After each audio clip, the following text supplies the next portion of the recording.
नमस्कार दोस्तों, आज एक और नई प्रेरक और ज्ञानवर्धक भगवान बुद्ध की कहानी लेकर आए हैं।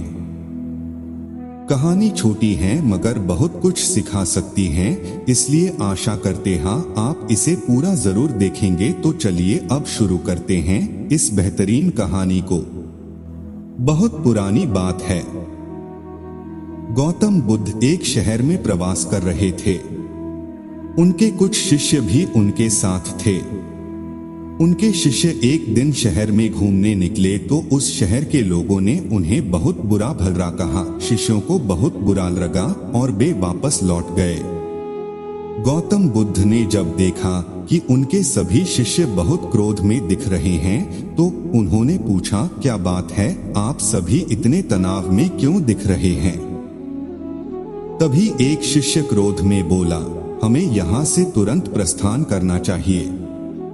जब हम बाहर शहर में घूमने गए तो यहाँ के लोगों ने बिना वजह हमें बहुत बुरा भला कहा। जहाँ हमारा सम्मान न हो वहाँ हमें एक पल भी नहीं रहना चाहिए। यहाँ के लोग सिर्फ दुर्व्यवहार के सिवा कुछ जानते ही नहीं हैं। गौतम बुद्ध ने मुस्कुराकर कहा, क्या किसी और जगह पर तुम सद्व्यवहार की अपेक्षा रखते हो?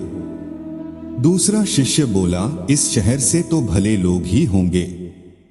तब गौतम बुद्ध बोले, किसी जगह को सिर्फ इसलिए छोड़ देना गलत होगा कि वहां के लोग दुर्व्यवहार करते हैं। हम तो संत हैं। हमें तो कुछ ऐसा करना चाहिए कि जिस स्थान पर भी जाएं, उस स्थान को तब तक न छोड़े जब तक अपनी अच्छाइयों से वहां के लोगों को सुधार न दें।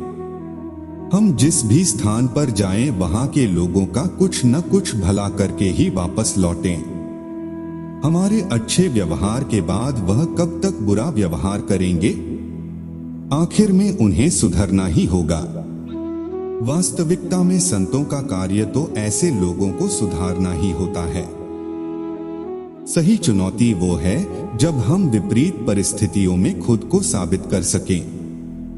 ये सभी बातें सुनकर बुद्ध के प्रिय शिष्य आनंद ने प्रश्न किया, उत्तम व्यक्ति किसे कहते हैं?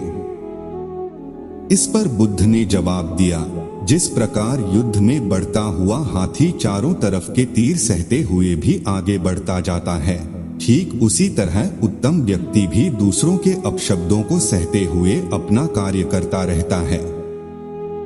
खुद को वश में करने वाले प्राणी से उत्तम कोई और नहीं हो सकता।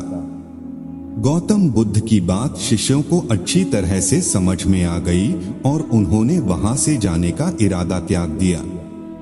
आशा करता हूं कि आपको यह कहानी पसंद आई होगी। अब तक के लिए बस इतना ही। मिलते हैं अगले किसी और वीडियो में। नमस्कार।